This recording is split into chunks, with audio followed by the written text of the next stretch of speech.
अस्सलाम वालेकुम। क्लास आज हम लोग अपनी थ्योरी स्टार्ट करेंगे। ग्रीक का चैप्टर है और इसका पेज नंबर है 334 और इसका टॉपिक है यूनानी तस्वीर कशी और बर्तन साजी।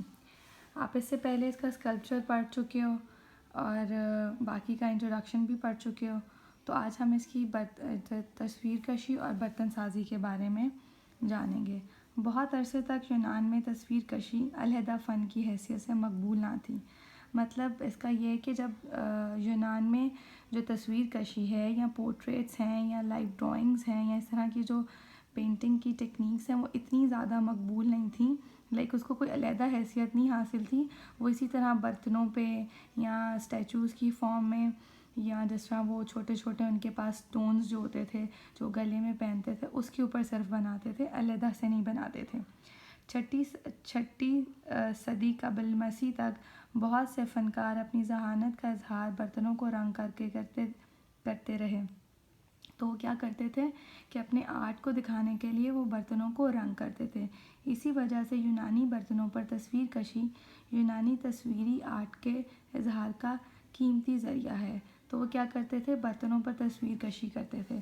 तो ये उनका आर्ट का एक आर्ट फॉर्म था और उनका आर्ट का जो अभी तक बकाया जाता है उसमें भी ये शामिल होता है, क्योंकि बाकी जो उनका आर्ट है वो तो ज़ाया हो चुका है, लेकिन जो बर्तनों पे हुआ हुआ आर्ट है वो अभी तक बाकी है।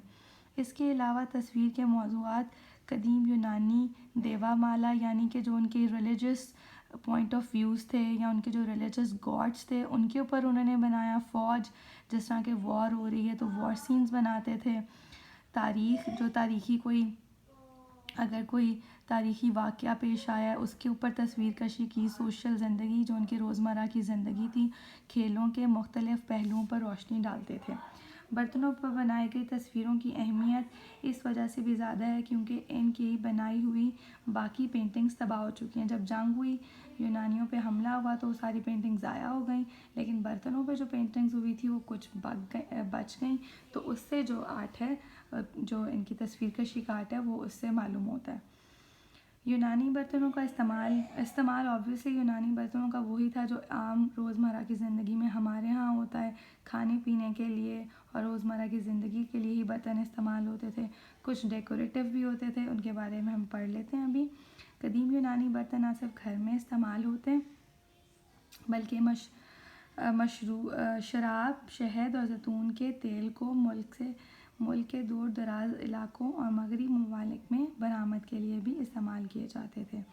अब जो इम्पोर्ट करते थे ये लोग, बाकी दूसरे मुल्क में चीज़ें भेजते थे जैसे शहद, जैतून और शराब, वो भी इन्हीं बर्तनों में महफूज करके भेजते थे, क्योंकि आपको पता है तब इसी तरह की चीज़ें थी। यूनानी बर्तन जहेज़ और तदफीन के मकासद के लिए भी इस्तेमाल किए गए। बर्तनों में मुर्दों के जिस्मों की खाक रखी जाती थी। बर्तनों की शिकाल, ग्रीक वॉर्स शेप्स। सबसे पहले फॉल्स शेप्स हैं, ये मैंने इनके ऊपर इनके नाम लिख दिए। इसी तरह अगर आपको शेप की समझ नहीं आती कि हम किसके बारे में पढ़ें तो आप भी अपनी बुक के ऊपर इसका नाम लिख सकते हैं। बर्तनों की शिकाल और साइज़ वक्तन फ़वक्तन बदलता रहा। बर्तनों पर नक्शो नगार इनकी शिकाल के मुताबिक मुनासबत से बनाए जाते और मुतज्जा ज़ेर बर्तन इस्तेमाल किए जाते। द हाइड्रिया, अब हाइड्रिया मीन्स वाटर। ये लफ्ज़ यूनानी ज़बान में पानी के लिए इस्तेमाल होता है। ये बर्तन चश्मों से पानी लाने के लिए इस्तेमाल किया जाता। इसके 3 हैंडल्स थे, 2 हैंडल इसको पकड़ने के लिए, उठाने के लिए, और तीसरा एक जगह से दूसरी जगह ले जाने के लिए इस्तेमाल किया जाता। अच्छा जी अब इसमें हाइड्रा है, ये वाला जो है दिस इज़ हाइड्रा। नेक्स्ट है दलिकाइथोस, तेल की बोतल। इसको तेल की बोतल भी कहा जाता है। अगर आप ये देखो तो ये लंबी वाली है, इसकी सुराहीदार गर्दन भी है ताकि तेल आराम से निकले। ये एक छोटी सी तेल की बोतल थी जिसकी लंबी पतली गर्दन थी ताकि तेल आहिस्ता आहिस्ता से डाला जा सके। ख़ास तौर पर जब वो ख़ास तौर पर तदफीन के मौके पर इस तेल डाला जाता। इसकी बनावट ऐसी होती कि इसके पैंदे पर थोड़ा सा तेल टपकता रहता था जो मकबरों को नम रखता था। इस बर्तन पर डिज़ाइन भी बनाए गए।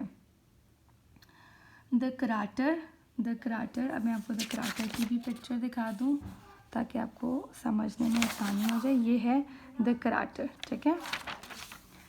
द कराटर यूनानी ज़ुबान में इसके मायने मिलाना या मिक्स करने के हैं। ये एक ऐसा प्याला था जिसमें पानी और शराब को मिलाया जाता था। ये खुले मुंह का बर्तन अज़ाज़ी दावत की मेज़ पर शराब मिलाने में इस्तेमाल होता। अब जब भी आपने कोई ये इनमें से कोई भी बर्तन को याद रखना है तो आपने जो इसकी मायने है ना यूनान में वो याद रखेंगे तो आपको समझ आ जाएगी कि वो किस लिए यूज़ होता है, ठीक है। द एम्फोरा, अब हम एम्फोरा की शक्ल देख लेते हैं। This is amphora, this one, okay. Amphora जिसके मायने दोनों तरफ से पकड़ना है। इसके दो हैंडल्स हैं इसलिए इसको एम्फोरा कहते हैं क्योंकि इसके दोनों तरफ से आप आराम से पकड़ सकते हो। इस बर्तन के दो हैंडल दस्ते थे। ये बर्तन शराब, गल्ला, तेल और शहद ज़ख़ीरा करने के लिए इस्तेमाल होते हैं। इस पर अक्सर ढक्कन भी होते थे ताकि जो अशिया इसमें रखी जाती हैं वो महफूज रहें।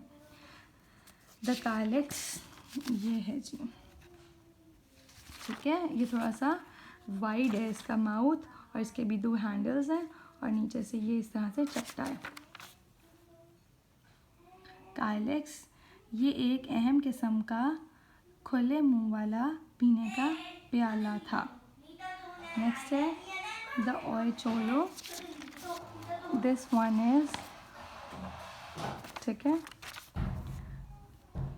ओइनोचोई, ठीक है। इसको किसी और तरह से भी प्रोनाउंस, 2-3 तरीक़ों से भी प्रोनाउंस किया जा सकता है।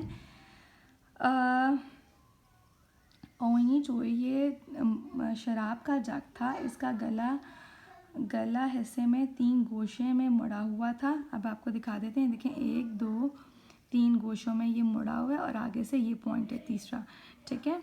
ये आपको इधर बना दिया मैंने ताकि पीछे से, ये शायद पीछे वाला ही नज़र आ रहा है, हाँ ये किसी बच्चे की बुक है लेकिन ये पीछे से भी नज़र आ रहा है, ये है वो, जिसे डालने में आसानी रहती थी। इस बर्तन पर एक तस्वीर बनाई गई जिसमें एक नौजवान ओइनोचोए से क्लाइनेक्स में शराब डाल रहा है। क्लाइनेक्स इसके दोस्त ने पकड़ा हुआ था जबकि एक नौजवान एम्फोरा उठाए हुए चला आ रहा है। अब बाकी नेक्स्ट टॉपिक जो है वो अगले चैप्टर में कवर करेंगे। अल्लाह हाफिज़।